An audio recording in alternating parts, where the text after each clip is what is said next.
¿Alguno de ustedes está pasando por dificultades? ¿O está afligido? ¿Alguno de ustedes? ¿Quiénes son ustedes?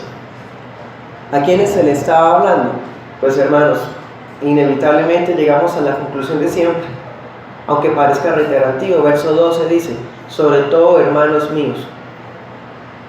Siempre, hermanos míos.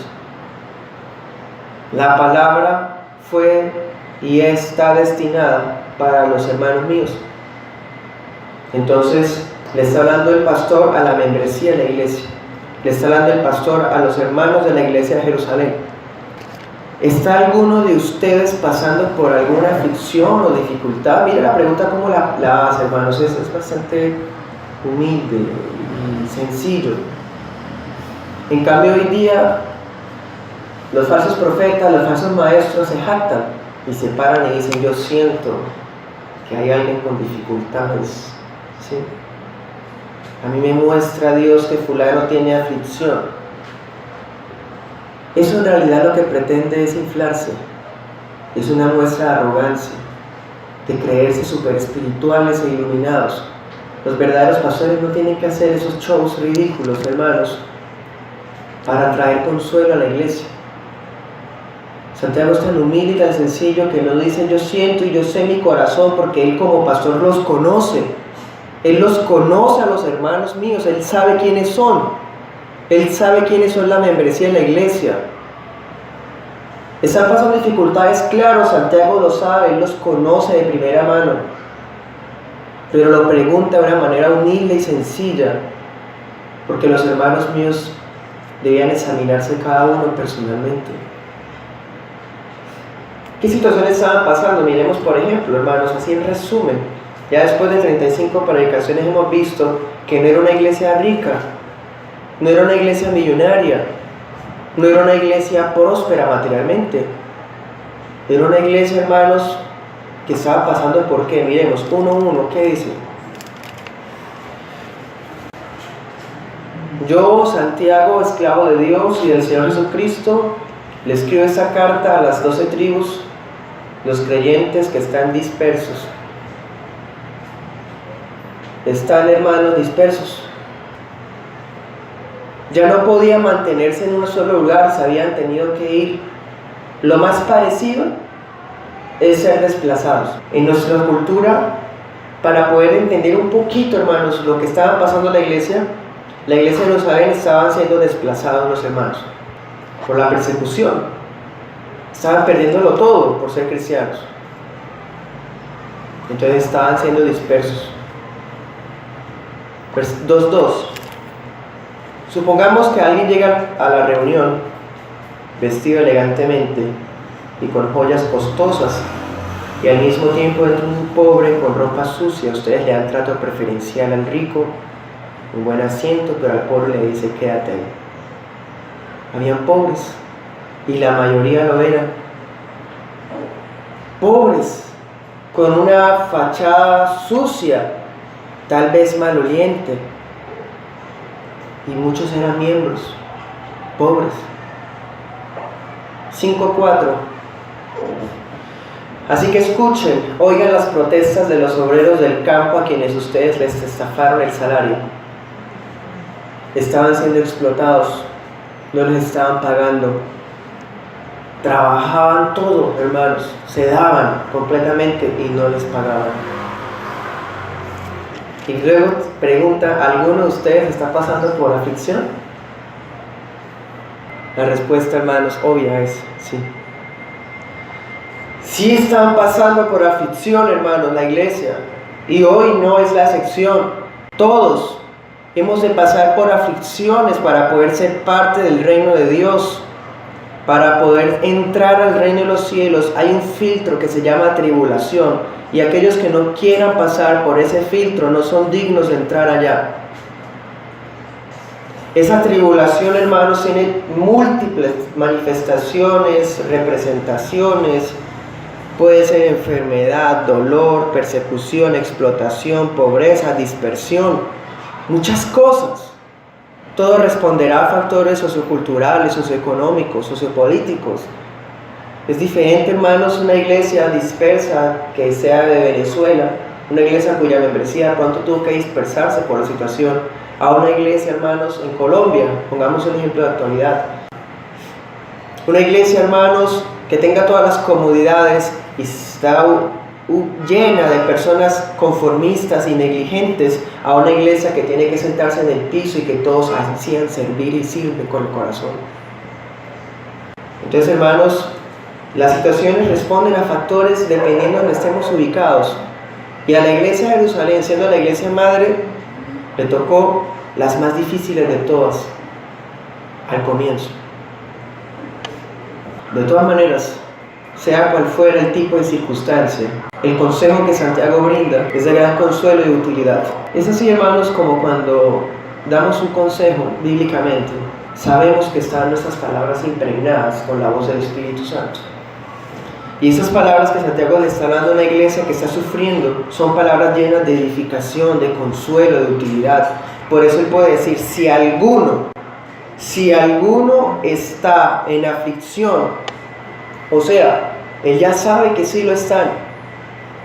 Quizá él mismo lo estaba, mismo Santiago.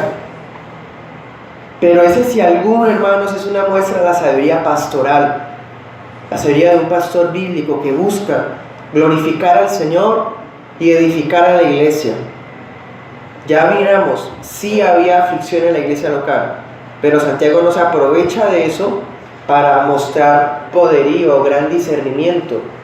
No, hermano, no se necesitan esas autopromociones para dar consuelo a las personas, a la iglesia.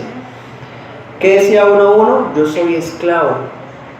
Esa idea de que él es esclavo nunca la olvidó y nosotros no debemos olvidarla. Somos esclavos. Los pastores somos esclavos de Dios y del Señor Jesucristo.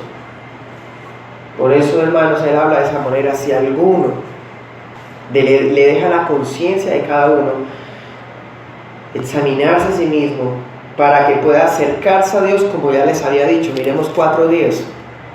¿Qué les había dicho?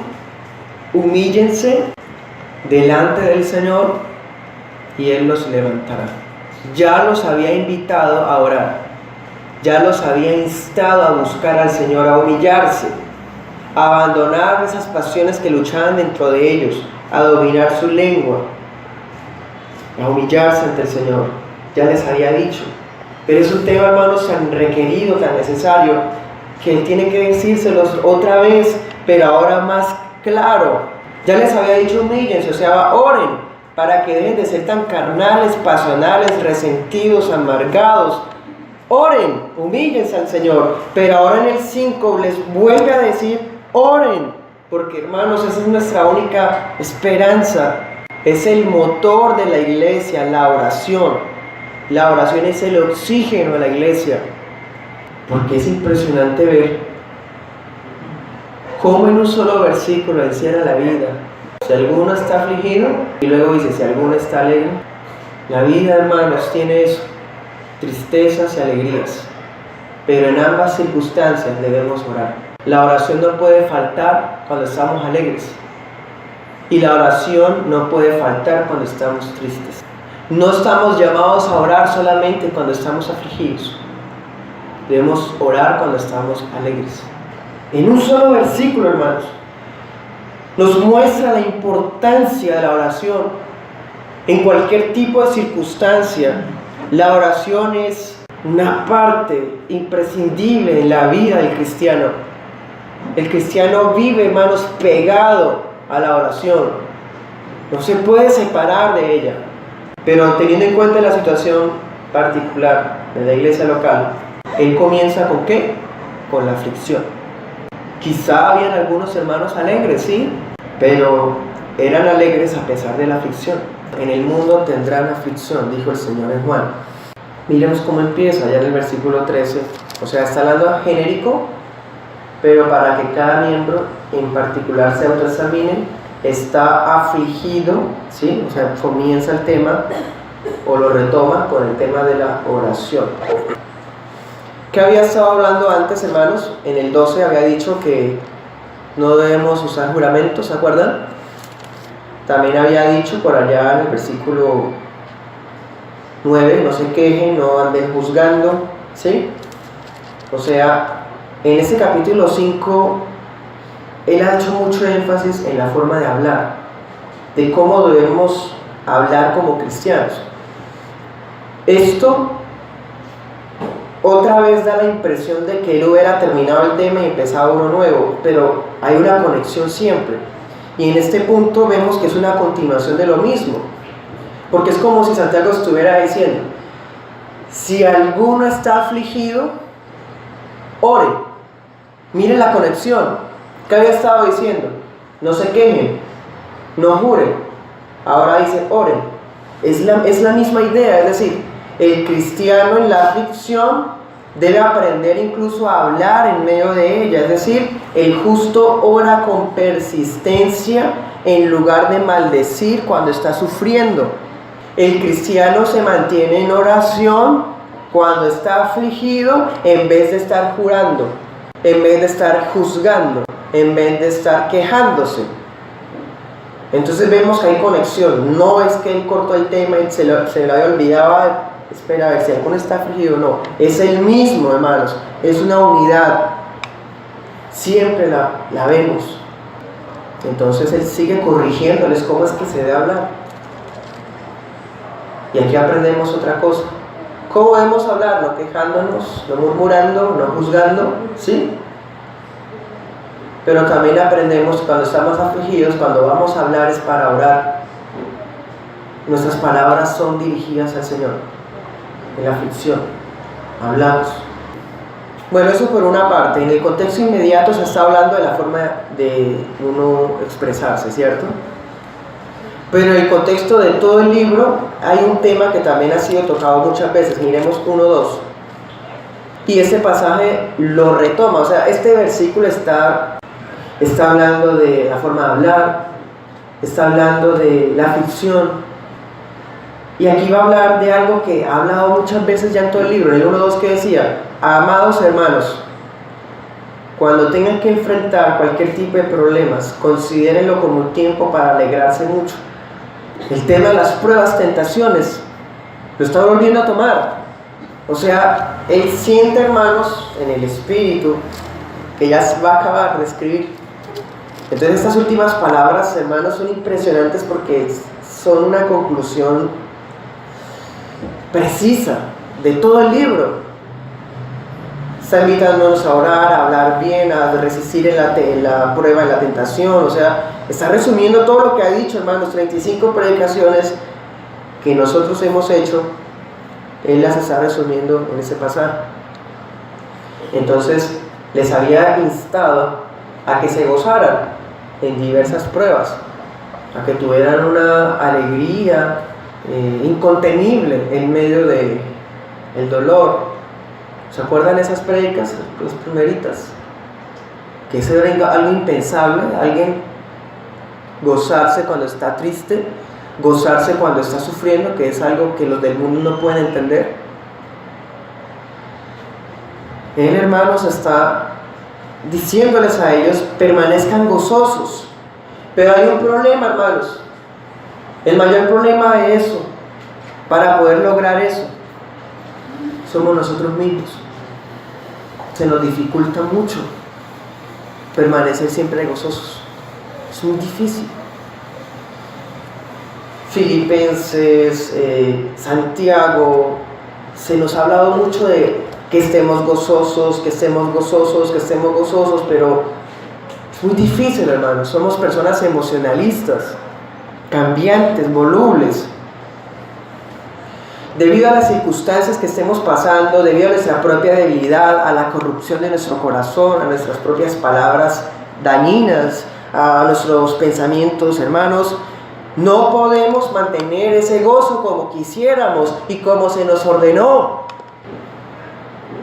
Entonces les había dicho: si están pasando por aflicción, gócense mucho. Y en el 5 dice: si alguno está afligido, porque sabe, hermanos, el Señor nos conoce, nos insta, nos anima, nos exhorta a que nos gocemos, pero sabe que es difícil para nosotros. Tenemos tendencias a ser melancólicos, es más fácil entristecernos que alegrarnos. Hermanos, eso es muy triste de nosotros como seres humanos. Cuando recibimos las cosas que pedimos o pasan las cosas como las planeamos, nos sonreímos, y cuando no, nos ponemos cabizbajos como cuando Dios no le aceptó la ofrenda a Caín. Entonces la oración se vuelve un motor y un oxígeno que nos mantiene con el ánimo avivado. ¿Es difícil mantener el gozo en la aflicción? Sí. Pero no es imposible, porque Él nos lo ordenó. La manera de que sea gozoso es esa, que ore. La oración, hermanos, es lo único que mantiene que nuestro ánimo esté bien. Si una persona está en oración, está en aflicción, pero no está triste, la gente lo mira extraño, esta persona está loca. Está pasando una situación difícil, complicada, pero está gozoso. Es muy extraño, tiene algo muy especial. Claro, oración. Las personas que más andan, hermanos, con un ánimo cabizbajo, amargados, resentidos, son porque no oran. No oran. Si alguno está afligido y no ora, se va a afligir más. Si alguno está pasando por pruebas y ve que es imposible tener gozo, es porque no ora. No ora. Entonces, hermanos, una manera de ver si una persona ora o no es mirar su actitud en medio de la tribulación. Mirar su actitud, hermanos, en medio de la prueba. Bueno, entonces ya miramos. Si alguno afligido, ore. ¿Qué debemos hacer cuando estamos siendo afligidos? Orar. ¿Qué debemos hacer en medio de la prueba? Orar. Fácil, ¿cierto? Decirlo, pero hacerlo no. Es más fácil, hermanos, estar en el celular. Es más fácil leer. Es más fácil ir a trabajar. Es más fácil ir a hacer deporte. Es más fácil hacer lo que usted se imagina hacer que orar. Orar es la cosa más difícil del universo. Y la gente no ora porque para orar se necesita el poder del Espíritu Santo. Orar es el trabajo más digno y sublime que un ser humano puede llegar a hacer. Por eso no todos pueden orar. Es una lucha terrible, hermanos, entre nuestra carne y orar. Cuando alguien, hermanos, me dice que ora mucho, el que ora mucho no tiene que decir que ora mucho, ya es una muestra que no ora. Cuando alguien dice yo oro todos los días y vemos su vida, hermanos, su ánimo en la prueba, su ignorancia bíblica, esa persona es mentirosa. El cristiano ora, es una necesidad intrínseca en él. Él lo requiere, lo necesita, tiene sed cuando estamos cabizbajos, afligidos, frustrados, amargados, tristes, afligidos, probados. La solución está en nuestra boca, orando. Orar es un bálsamo, es una restauración, es un refresco, es un refrigerio. Si alguien, un hermano mío, dice Santiago, está afligido, él debe orar.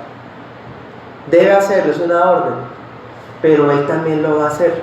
Es decir, él no lo va a hacer porque es que es una obligación, toca orar. Sí, que son las tal hora, yo oro y es una obligación ya mía hacerlo. O sea, qué bonito que se convierta en una disciplina.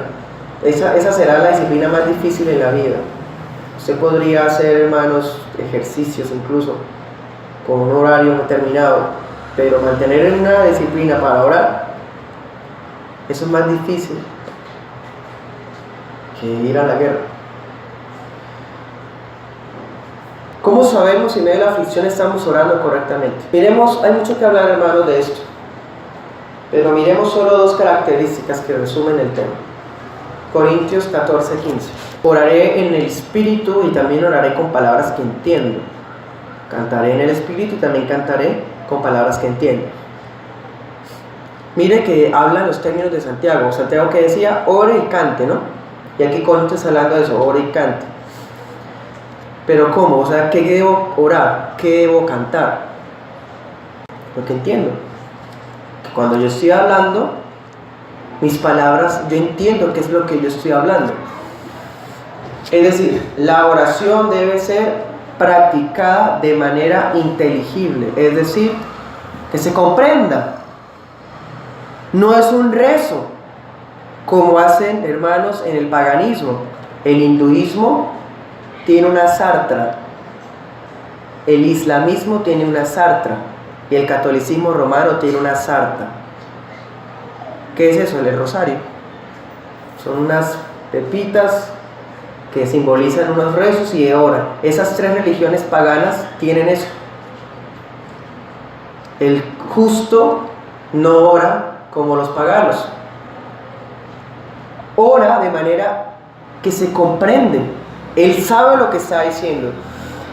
Entonces, si alguno está afligido, que ore. Es decir, hable con el Señor sobre la situación que está viviendo. Ore en compañía de su familia. Ore en compañía de los hermanos. Y todos oren unos por otros. Eso es lo que concluye Santiago. Oren de manera que se beneficien mutuamente. No hay oración básica, no hay oración elocuente, no hay oración de más nivel. Todas las oraciones son hermosas, todas las oraciones son importantes, todas las oraciones se escuchan de parte de Dios porque las hacemos de manera correcta. Job 2:10 dice, le dice Job a la esposa: ¿aceptaremos solo las cosas buenas que vienen de la mano de Dios y no lo malo? A pesar de todo, Job no atribuyó ningún despropósito a Dios. No dijo nada incorrecto. La oración no puede hacerse en forma insolente. Si alguno está afligido, ore de manera reverente, humilde y sencilla. Si alguno está afligido, no puede andar gritando. Si alguno está afligido, no va a decretar, no va a declarar, no va a activar palabra positiva, no va a ponerse a decir: yo declaro que en mi vida tal cosa y yo reprendo al espíritu de yo no sé qué. Y que, hermanos, eso no es orar, eso es hablar como los paganos. No se puede hablar de forma insolente. Si alguno está afligido, no ande con griterías, haciendo rezos o haciendo declaraciones irreverentes contra el Señor, reclamándole a Dios, exigiéndole a Dios que actúe. No, eso no, así no se ora. Así no oran los justos. Los hermanos míos oran de manera inteligible, pero también de manera humilde. Entonces, hermanos, si alguno está afligido, ore. Esa oración no es un método escapista. Las sectas, incluyendo las tres religiones que mencioné, más las sectas neopentecostales, ellos emplean la oración como un método escapista. ¿Qué es eso? Empiezan a hacer unas palabras, a decir unas cosas, pero quieren sugestionarse. Entonces empiezan a repetir y a repetir hasta que empiezan a temblar, a saltar, a llorar, a hacer algarabías, cosas ridículas, patéticas, cosas que reflejan falta de control propio, que son antibíblicas. Eso no es orar, eso es escapismo. La persona está sugestionándose a sí misma para escapar de su situación, de su realidad e irse a lo que ella quiere. Entonces la persona se va en una especie de éxtasis, de elevación psiquiátrica momentánea. Las sectas hacen eso y las religiones paganas hacen eso. Si alguno está afligido, ore. La oración no es para escapar de los problemas. La oración no es para declarar que los problemas no están ahí, no. Eso está mal. La oración es más que todo para sentir un refresco, un aire de vida que nos renueve y nos fortalezca para enfrentar la aflicción. La oración no va a hacer desaparecer la aflicción. La oración no va a hacer desaparecer el dolor o el sufrimiento. va a hacer que podamos sobrellevar la situación con la paz que sobrepasa todo entendimiento. Eso es la oración. Entonces, la oración es más, hermanos, para mantener nuestra alma y nuestro cuerpo en dependencia de Dios. Recordarnos a nuestra alma que dependemos de Dios, que esperamos en Él, que Él es nuestro refugio, nuestro baluarte, nuestra roca. Salmos 46. Spurgeon decía: yo prefiero enseñarle a los jóvenes a orar. Yo prefiero un solo joven que ore a 20 que sepan predicar. Si la iglesia entendiéramos eso, hermanos, seríamos espiritualmente más poderosos. Salmo 46, 1 dice: Dios es nuestro refugio y nuestra fuerza. Siempre está dispuesto a ayudarnos en tiempos de dificultad. Si alguno está afligido, ore. Es decir, se nos promete, se nos garantiza que seremos oídos. En el griego, cuando dice ore, es un verbo que nos da una idea, hermanos, de que es algo que se debe mantener en forma continua. Se nos está instando, exhortando, ordenando a que empleemos la oración, pero con perseverancia. Entonces decía, si alguno está afligido, es decir, yo oro con perseverancia estando afligido. Es decir, la oración no anuló la situación, pero la situación me motiva a orar. Muchas veces nos sirve, hermanos, ser afligidos, angustiados, afanados, porque se nos olvidó orar. Entonces la aflicción es una manera de recordarnos que tenemos que depender de Dios y que hay que orar. Todo obra para bien. La aflicción sirve para que oremos. Estar alegres sirve para que alabemos. Pero siempre la oración está presente en la vida de un cristiano. Miremos 2 Timoteo 2:3. Tú puedes sufrir. ¿Qué es el ministerio? ¿Qué significa ser llamado ministerio? ¿Sería el ministerio del pastorado? Sufre. Le dice Pablo a Timoteo: Timoteo, ¿quieres escapar? ¿Quieres renunciar? Muy difícil. Sufre. Pero esas palabras, aunque sean dirigidas a un pastor joven, aplican también para toda la iglesia. ¿Usted es cristiano? Sufre. Dice: tú puedes, sufre penalidades junto conmigo. Soporta el sufrimiento junto conmigo, como buen soldado de Cristo Jesús. Sufre. Es decir, ser cristiano no va a anular las aflicciones. Orar no va a borrar el sufrimiento. Estamos llamados a sufrir.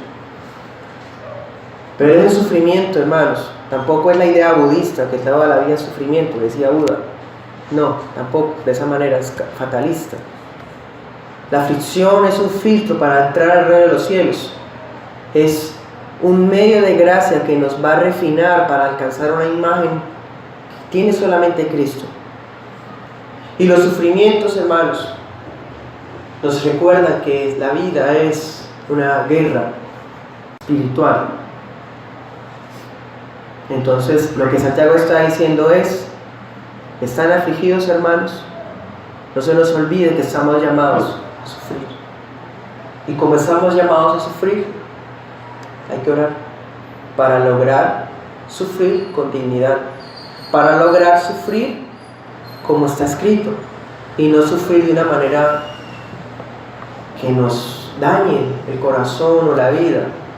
Porque, hermanos, las aflicciones, aunque puedan llegar a dañarnos, no es el propósito de Dios destruirnos por medio de ellas, sino más bien hacernos más excelentes.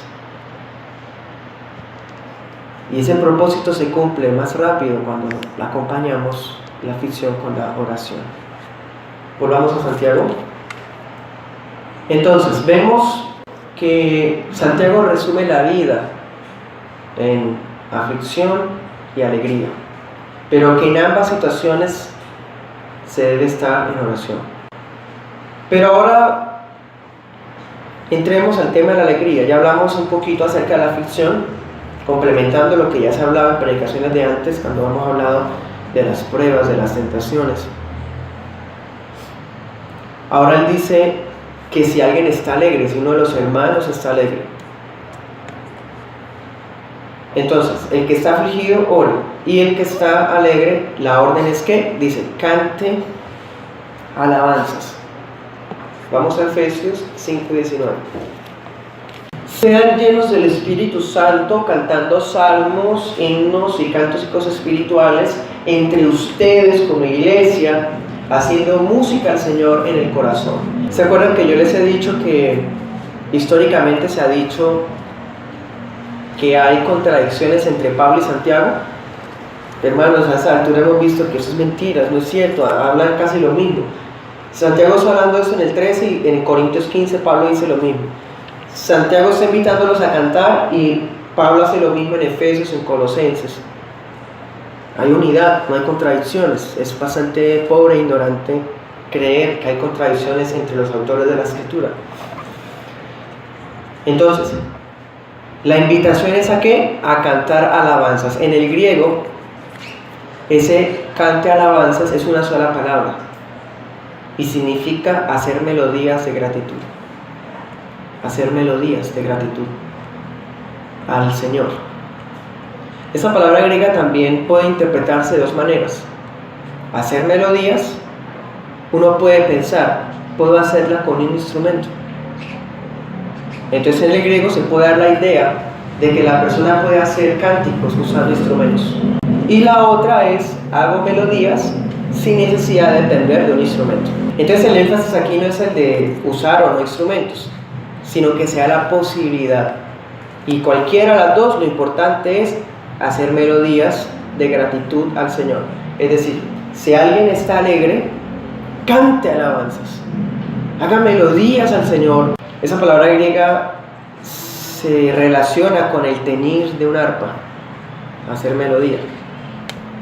Entonces, como se dan cuenta, se puede dar la interpretación de que uno puede usar un instrumento como no necesariamente depender de él, ¿sí? De todas maneras, hermanos, ese cantar alabanza no significa que el que está alegre tiene que aprender a tocar un instrumento o algo así, no.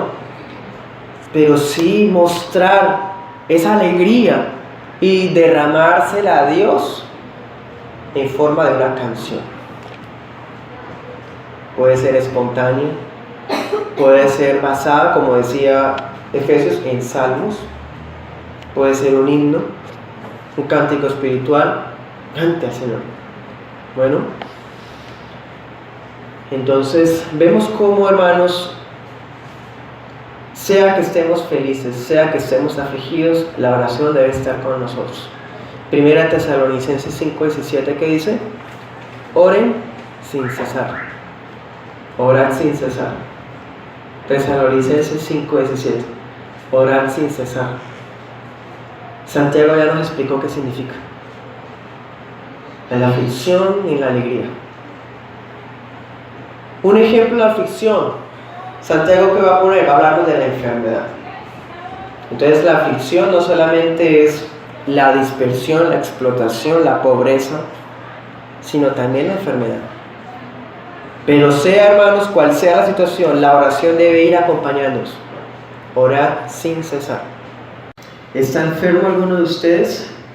Haga llamar a los ancianos de la iglesia para que oren por él y lo unjan con aceite en el nombre del Señor.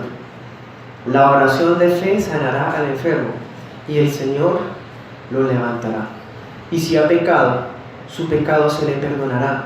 Por eso, confiésense unos a otros sus pecados y oren unos por otros para que sean sanados. La oración del justo es poderosa y eficaz. Elías era un hombre con debilidades como las nuestras. Con fervor oró que no lloviera, y no llovió sobre la tierra durante 3 años y medio. Volvió a orar, y el cielo dio su lluvia, y la tierra produjo sus frutos. Y mirábamos acerca de la importancia de la oración constante, de la oración en todo tiempo, ¿sí? Mirábamos que Santiago resumía nuestra vida en los momentos tristes y en los momentos alegres, y que en ambos momentos el cristiano se caracteriza porque está en oración.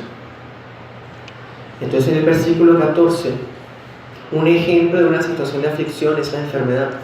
Entonces, si estamos enfermos los cristianos, debemos caracterizarnos por la actitud que tenemos frente a la enfermedad, y esa es por medio de una oración también constante y con fe. Entonces, hermanos, este versículo tiene el propósito de continuar con la misma idea, pues recordemos que se trata de un solo discurso. Los hermanos estamos llamados y tenemos la orden de orar incluso en medio de la enfermedad. Ahora miremos algo. De acuerdo a nuestro pastor y maestro Santiago, aquí en las Escrituras, inspiradas por el Espíritu Santo, ¿qué significa enfermo? ¿Qué significa estar enfermo, hermano? ¿Será que esto incluye una enfermedad terminal necesariamente, exclusivamente? ¿O se está refiriendo a un resfriado? ¿Se está refiriendo solamente a algún tipo de afección en la salud?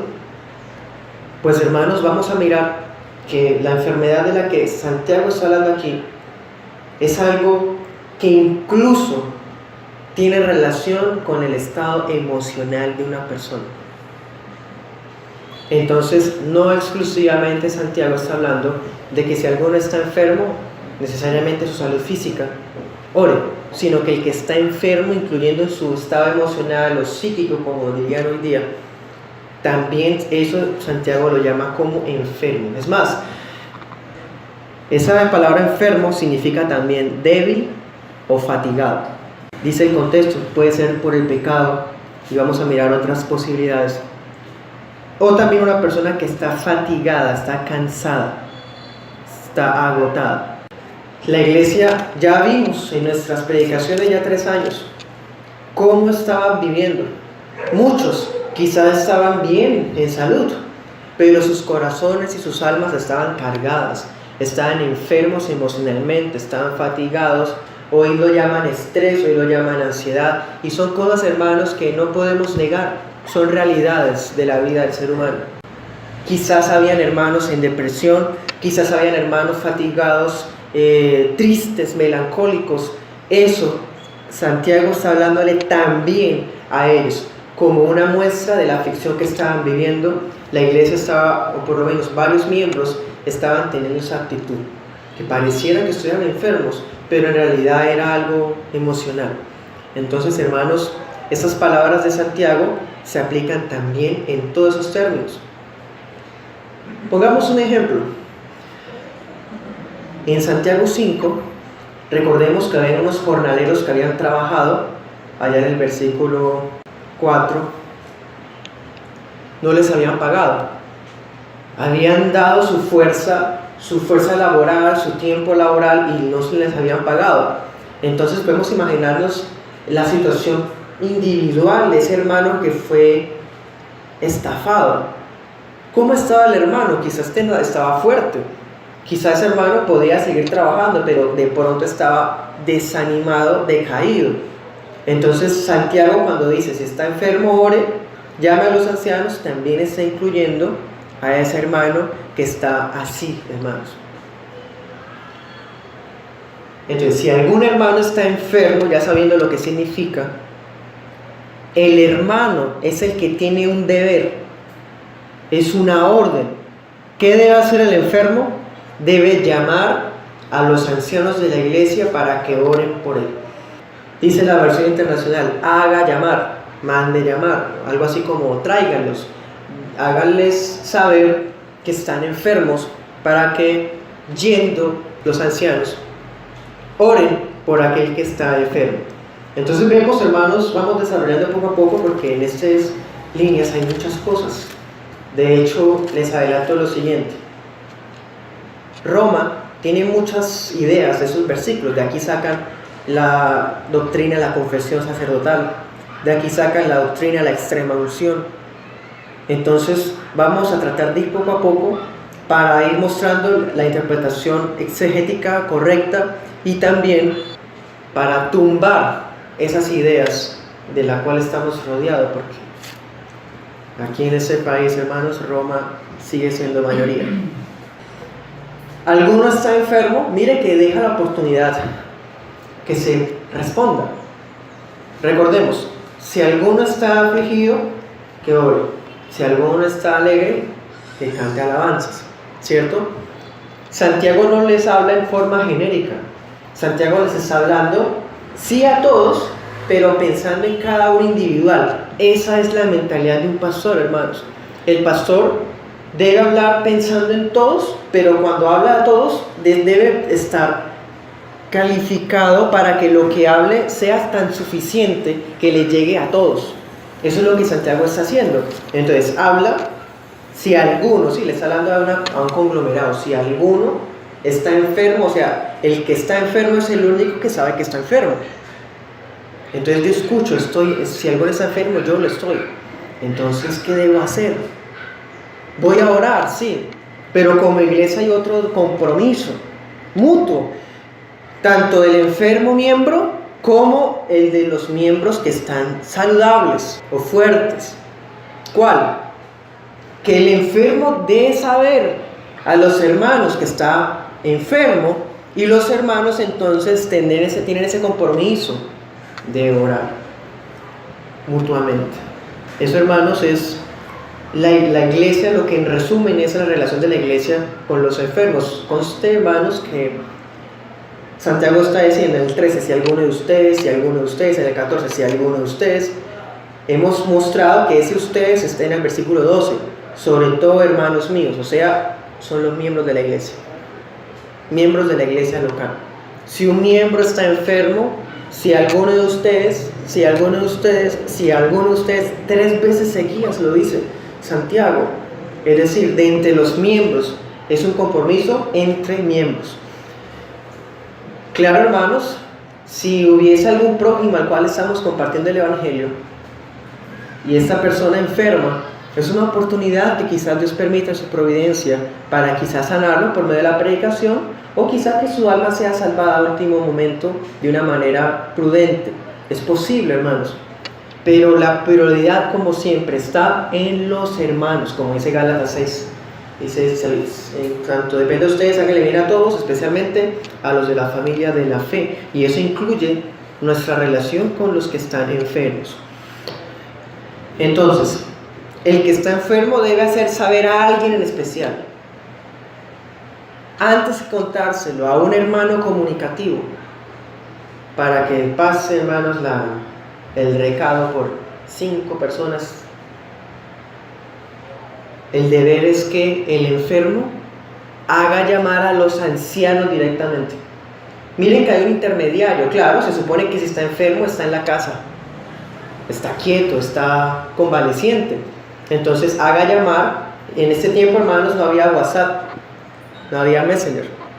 Entonces era necesario que el que vivía con ellos les mandara a decir, ¿sí?, como una especie de mensajero: dígale a los pastores que estoy enfermo, que tengo esto y esto y esto, o no se sabe qué es lo que tengo. Entonces el hermano que vivía allí o que casualmente se enteró, traería pues a los ancianos. Entonces aquí dice sencillamente así: ancianos de la iglesia. ¿A qué se refiere ancianos de la iglesia, hermanos? ¿Será que se refiere a que uno tiene que tener como una especie de cédula de todos los hermanos para saber quién es el más anciano, y cuando estemos enfermos lo llamamos a él? ¿Será que está hablando de una vejez física? Pues no. Vamos a mirar algunos ejemplos. Hechos 15:22. Hay muchos otros, hermanos, pero estos voy a citar 2 ejemplos. Hechos 15:22 dice: entonces los apóstoles y los ancianos, de común acuerdo con toda la iglesia, escogieron a Pablo y a Bernabé. Estaban los apóstoles y estaban los ancianos. Y fíjense que están tomando una decisión los líderes de la iglesia local. ¿Cuál iglesia? En Hechos 15 está hablando de Jerusalén. Entonces estaban los apóstoles, hermanos, junto con los ancianos, o sea, con los pastores de la iglesia de Jerusalén. Miremos otro ejemplo en Filipenses 1:1. Pablo y Timoteo, siervos de Cristo Jesús, a todos los santos en Cristo Jesús que están en Filipos, junto con los obispos o ancianos y los diáconos. Entonces, hermanos, los ancianos son los obispos, son los pastores, son los maestros de la iglesia local, son los presbíteros. Hay varios términos que en la Biblia se emplean para referirse al pastor, aunque pues en nuestra región el más conocido es el término pastor. Entonces, el enfermo, el hermano enfermo tiene el deber de hacer llamar o hacer saber a los pastores. Fíjense que habla de pluralidad de ancianos. Es la necesidad, hermanos, de que hubiesen varios pastores en una iglesia local, y en la iglesia de Santiago así era. Habían varios ancianos, no solamente estaba él. El caso es que tenía que hacer enterar a los ancianos, a todos los pastores de la iglesia. Haga llamar a los ancianos, y ellos ¿qué van a hacer, hermanos? Dice, para que vengan. O sea, los ancianos o el pastor de la iglesia deberá ir hacia donde está el enfermo. Venga, ¿sí? Si el enfermo está convaleciente en X lugar, el anciano, cuando se entera de eso, él tiene el deber de ir. Es un deber mutuo, hermanos. Miren que aquí, por ahora hemos visto dos personajes, por lo menos dos personajes. Está el enfermo, el hermano enfermo, y está el anciano en la iglesia. Bueno, todavía no han entrado los miembros, bueno, los demás hermanos. Bueno, salvo el que llevó el recado con la comunicación de que está enfermo, ¿no? Pero eso dejémoslo en un paréntesis. Entonces, el enfermo tiene el deber de hacerlo saber de su enfermedad, y el pastor tiene el deber de ir a donde está el enfermo. Miren, hermanos, en este pasaje se le ordena al pastorado el orar por los enfermos personalmente. Pero hoy día no, hoy día usted ha escuchado pastores que hasta sienten asco de los hermanos, porque ellos no hablan de miembros, son ignorantes de todo eso. Pero prefieren no ir, porque llega un momento en el que ya se sienten de un estatus superior, y prefieren, hermanos, que los visiten a ellos visitar, cuando es un deber de ellos el visitar a los hermanos, a los miembros de la iglesia. Es un deber, hermanos. Es una parte del ejercicio del ministerio, visitar a los enfermos de la iglesia, y hacerlo, hermanos, personalmente. A nosotros los pastores no nos va a pasar como al Señor Jesús. Dice que al Señor Jesús le llevaron a un paralítico en una camilla, abrieron el techo y se pusieron ahí. A nosotros, hermanos, casi nunca nos van a traer el enfermo hasta acá. El pastor tendrá el deber de ir en lo que en sus posibilidades esté. Pero que conste nuevamente, el deber del pastor por los enfermos es con los enfermos miembros de la iglesia. El pastor no tiene obligación, hermanos, de ir por los enfermos de otra iglesia, porque eso es responsabilidad del pastor de esa persona. El pastor no tiene obligación de ir por un enfermo de afuera, salvo que él mismo lo esté evangelizando, o que se dé una oportunidad para compartir el evangelio o algo por el estilo, pero no es obligatorio de él. La obligación del pastorado es, ¿qué dice ahí? Si alguno de ustedes, hermanos míos, está enfermo, llame a los pastores deberán ir. Es una obligación con los miembros. Pero hoy día, hermanos, hay pastores que no van por nada. Se han puesto, y la gente los ha puesto en un lugar inalcanzable. Está enfermo, envíeme una foto y yo oro por usted en la foto. Puede estar muy bien intencionado eso. Yo le envío un audio: Señor, oro por mi hermano. Que puede estar muy bien intencionado, pero entonces no está cumpliendo el mandamiento. El mandamiento es: vengan, ¿sí? Ir a donde está la persona. El hermano enfermo debe llamar al anciano. Esa es la orden bíblica. No va a llamar a un hermano al que le tenga confianza. No, es que yo sí tengo confianza porque yo con el pastor todavía no tengo confianza, y pues yo prefiero con usted, ore por mí porque usted tiene más tiempo que yo. No, eso no es bíblico tampoco. Las cosas son como son bíblicamente. Aquí muy claramente dice: si alguno está enfermo, llame al pastor o a los ancianos. Bueno, Entonces, el pastor se ha enterado. Cuando él se entera, ¿qué va a hacer? Va a ir personalmente. ¿Y qué más va a hacer? Dice, lo unjan con aceite en el nombre del Señor. Estamos adentrándonos ya a las líneas polémicas para muchos. Entonces, el deber es, voy a donde está mi hermano que me necesita, a orar por él. Y cuando yo voy a orar por él personalmente, lo voy a ungir con aceite. Entonces mire que para ungirlo necesariamente debe haber un contacto. Es algo así como, no voy a asegurar como una imposición de manos, algo por el estilo, pero si hay un contacto por la misma cercanía. El pastor tiene el deber de estar cercano a las ovejas y lo unja con aceite. Este versículo ha sido usado, hermanos, para un sinnúmero de cosas. Hoy día hay carismáticos que ven al diablo en todos lados. Entonces ven al diablo en una esquina. Entonces, en la esquina de la propia casa de él. Y dicen, uy, yo siento como que hay algo que no está bien de Dios. Entonces toman un poco de aceite y aplican el aceite a eso. ¿Eso qué es? Eso es animismo, eso es paganismo, eso es superstición, eso es ridículo. Aquí no me está hablando, hermano, de aplicarle el aceite a las sillas. Es que queremos que las sillas se llenen, entonces echémosle el aceite para que así queden ungidas y venga gente. ¿Quién dijo eso? Eso es obra del Espíritu Santo, no de las cosas que un chamán quiera hacer. El aceite no es para que mi negocio sea bendito, entonces apliquemos aceite, hermano. Es la misma cosa. Los neopentecostales regresaron a Roma. Ya no echan agua bendita, pero ahora echan el aceite.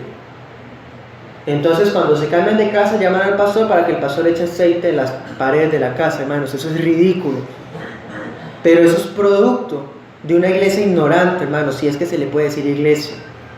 Porque los hermanos míos saben y leen las escrituras. ¿Dónde se debe aplicar el aceite, hermanos? Sobre el enfermo. Sobre el enfermo. Eso hablando de los carismáticos neopentecostales. Algunos pentecostales hacen esas cosas también. Le echan aceite a los hijos cuando están enfermos. Los papás también, ya ellos son los ancianos de la iglesia también. Se roban atribuciones o sacan del contexto líneas que no tienen derecho a arrancar del contexto. Otra de las interpretaciones que ha tenido ese pasaje es la de Roma. Roma enseña que uno de los sacramentos es la unción de los enfermos o la extrema unción. Cuando hay algún cristiano, como ellos saben, algún cristiano, esté enfermo, algún católico, el cura va a ir hasta donde el fulano y le va a aplicar aceite y va a hacerle unos rezos, unas oraciones para que el alma sea salvada. Eso es uno de los sacramentos de Roma. En el transcurso de la predicación veremos que no se le está dando poder al aceite y tampoco se le está dando poder al pastor de la iglesia o al anciano de la iglesia, o en el caso de Roma, al cura. No. Hay otra cita bíblica que habla del uso del aceite, porque en el Nuevo Testamento solamente hay 3 veces que se nombra el aceite. Hoy la vamos a mirar.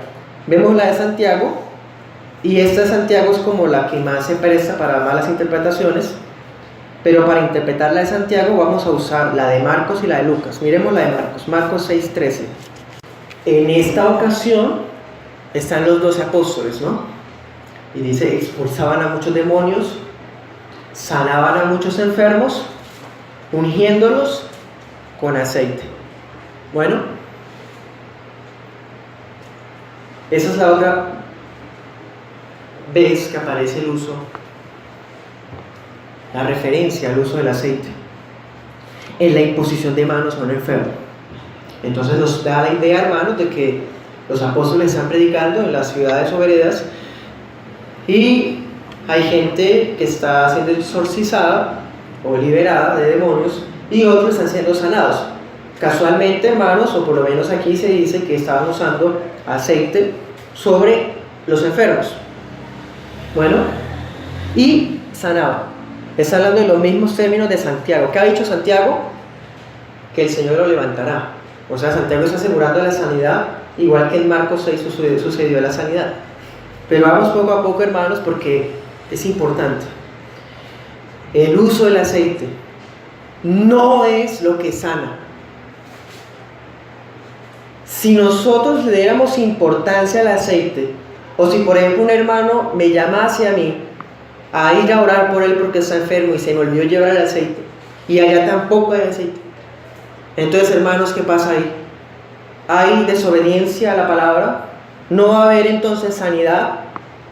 El énfasis no está en el aceite, sino en ¿qué? En la oración. De eso es lo que Santiago estaba hablando. ¿Por qué entonces en Marcos los apóstoles usaron aceite? ¿Y por qué entonces el pastor Santiago habla de que unjan con aceite? Hermanos, por lo siguiente: el empleo del aceite responde al uso cultural y médico de ese tiempo.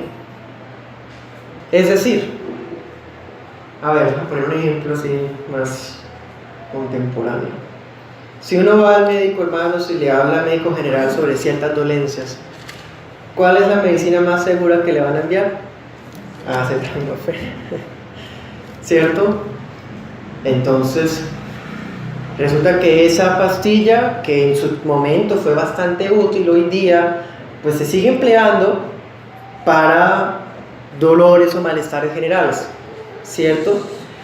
Resulta que el aceite era visto de esa manera, como lo que para nosotros es el acetaminofén hoy, para ellos el aceite de oliva tenía unos efectos medicinales. Además, estamos hablando siglo I después de Cristo, hace casi 2000 años. ¿Qué medicina tenían ellos, hermanos? El aceite de oliva era usado como analgésico, era usado como ungüento, era usado, hermanos, como repelente. En fin, el aceite de oliva era usado para muchas cosas, hasta para los sacrificios, para las comidas, en fin. Entonces la referencia al aceite responde entonces a un uso cultural de ese momento. Bueno, miremos Lucas 10:34. 10:34, en la parábola de el buen samaritano, ¿se acuerdan? El samaritano iba pasando por ahí y vio al hombre golpeado, ¿cierto? Dice que lo lleva hasta cierto lugar y ¿qué dice? Le curó las heridas con vino y aceite, que eran cosas que se usaban en ese momento. El vino hacía los efectos de hoy día el alcohol y el aceite como los efectos del analgésico. Entonces, hermanos, fíjense que responde al uso cultural histórico de ese momento. El empleo del aceite no es un elemento imprescindible para orar por un enfermo. Si nosotros decimos que el aceite es necesario, requerido para poder orar por un enfermo, estamos, hermanos, teniendo una actitud primeramente legalista. Porque entonces Dios no va a sanar a alguien porque un detallito de carácter ritual no se cumple. Eso es legalismo. Y lo otro, hermanos, es superstición, porque se le estaría dando a ese aceite un poder que no tiene. Bueno, entonces mucho cuidado. No es un elemento imprescindible para la oración y mucho menos es necesario para que haya un milagro. Hoy día, hermanos, lo usan para todo. Ya les puse varios ejemplos. Hoy día hasta se nombran pastores, ¿no? Supuestamente aplicándoles aceite. Hoy día se nombran profetas, apóstoles, pastoras con aceite. Hermanos, ningún pastor, ningún apóstol fue nombrado con aceite.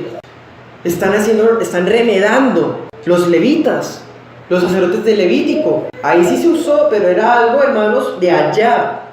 No se puede traer eso aquí. Pero ¿qué se puede esperar, hermanos, cuando ese tipo de personas sí le dan un significado místico al aceite? ¿Los apóstoles siempre usaban aceite? No, solamente aquí lo usaron. ¿Jesús usó aceite? Cuando él hacía milagros, ¿usaba aceite? No. No hay registro bíblico de que Cristo hubiera usado aceite para hacer milagros. Y la única cita donde aparece el uso del aceite es aquí en Marcos 6. En las otras citas no hay aceite. Eso quiere decir que el uso del aceite no depende tampoco de un milagro, hermanos. Hay personas especialmente carismáticos, le dan tanta importancia al aceite, hermanos, que yo he escuchado hombres que se jactan y dicen: yo llevo siempre en mi bolsillo aceite de oliva, porque cuando yo oro por una persona, por un enfermo, como dice la Biblia, yo le he hecho el aceite y Dios me respalda porque Él lo sana. Yo tengo el don de milagros.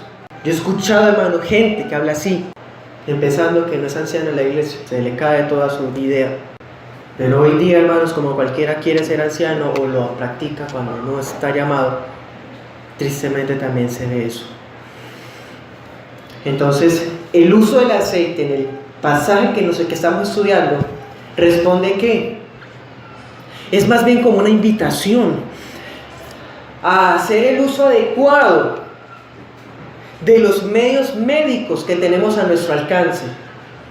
Es decir, mire que el pastor Santiago está diciendo que llame a los pastores. Bueno, pero Santiago, en tu tiempo los dones no han cesado. Sí hay hermanos con el don de milagros de verdad. Aquí sí hay hermanos con el don de milagros. ¿Por qué no simplemente buscamos a cuál miembro tiene el don y que sea el que visita al hermano? Porque los milagros no son para eso. Los milagros eran señal para los incrédulos. Y si alguien ya es hermano convertido, Dios no está en obligación ni tampoco es una regla que le vaya a hacer un milagro. En los tiempos apostólicos aquí sí había gente con don de milagros. Y una prueba de que esos dones empezaron a cesar poco a poco es esto. Santiago está diciendo: llame a los pastores. Los pastores orarán y usarán aceite. Hermanos, ¿por qué van a usar el aceite, la medicina de su tiempo, si bastara con imponer manos o decir levántate o algo así, hermanos? Porque a los pastores no se nos dejaron esos poderes, esas facultades.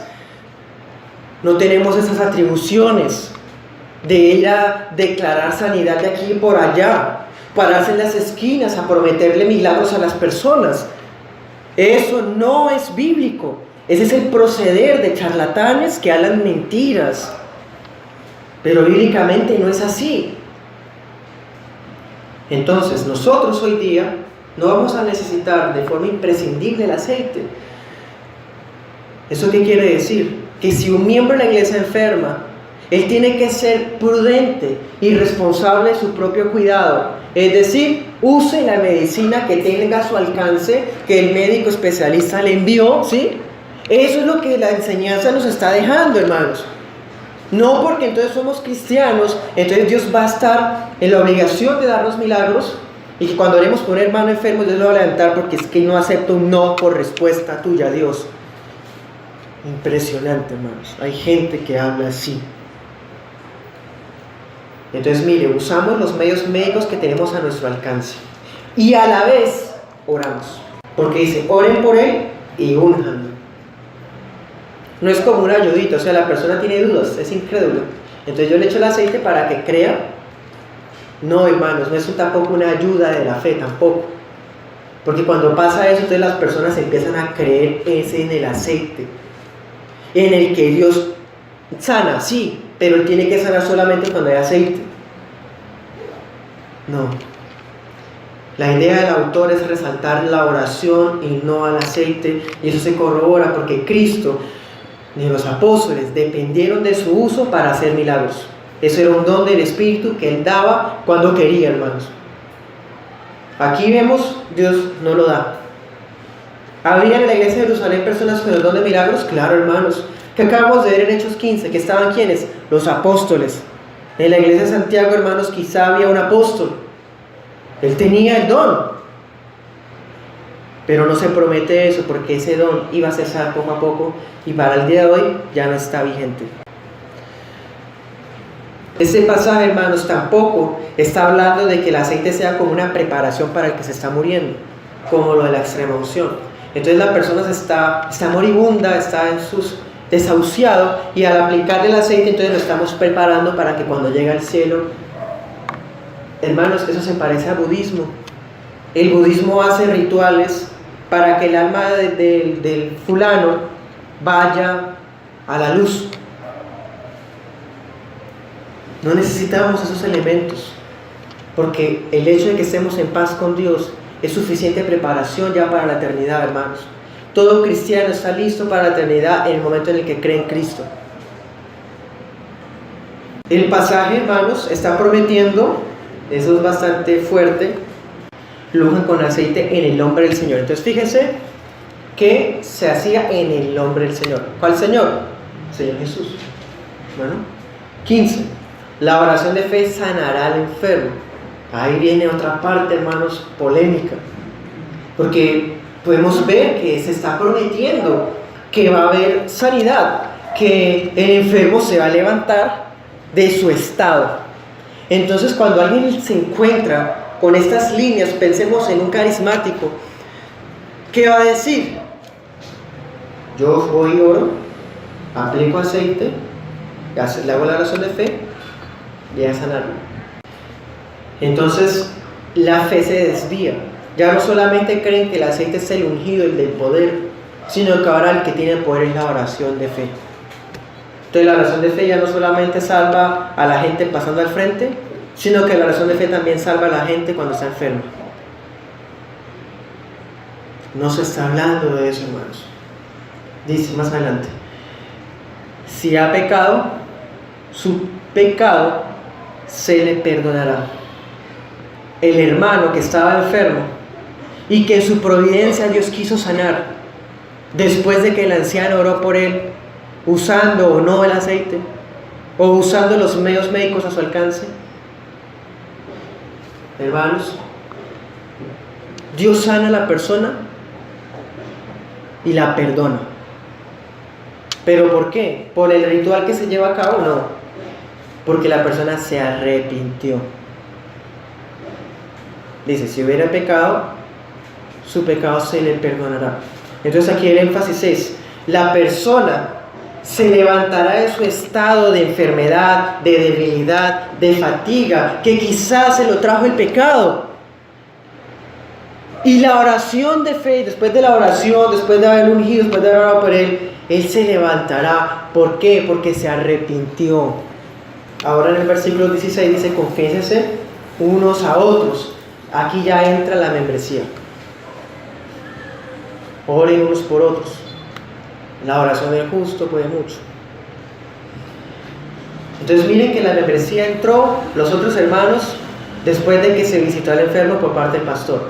O sea, tampoco es una orden que el pastor tenga que llevarse a los miembros para orar por el enfermo, o que el pastor tenga que ir, hermanos, con todos o con algunos seleccionados. No, tampoco es así.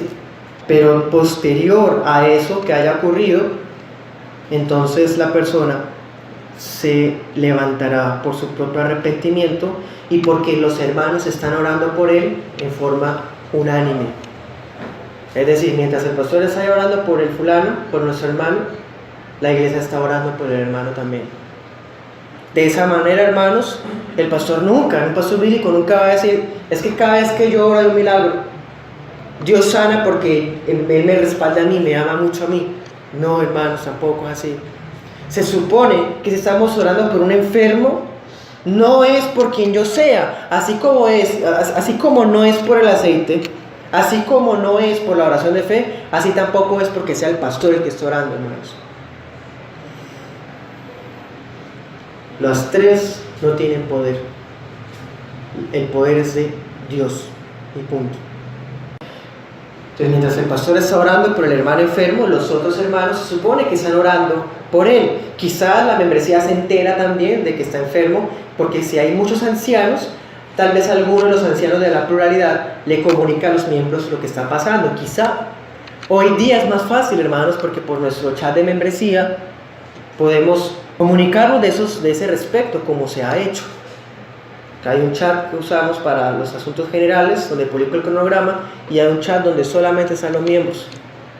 Eso se puede hacer y oramos por hermanos no solamente de aquí, sino por hermanos de otras naciones que nos pidan oración. Eso es la oración eficaz del justo, que seamos capaces de orar por un hermano enfermo que vive en México. Hermoso eso, hermanos.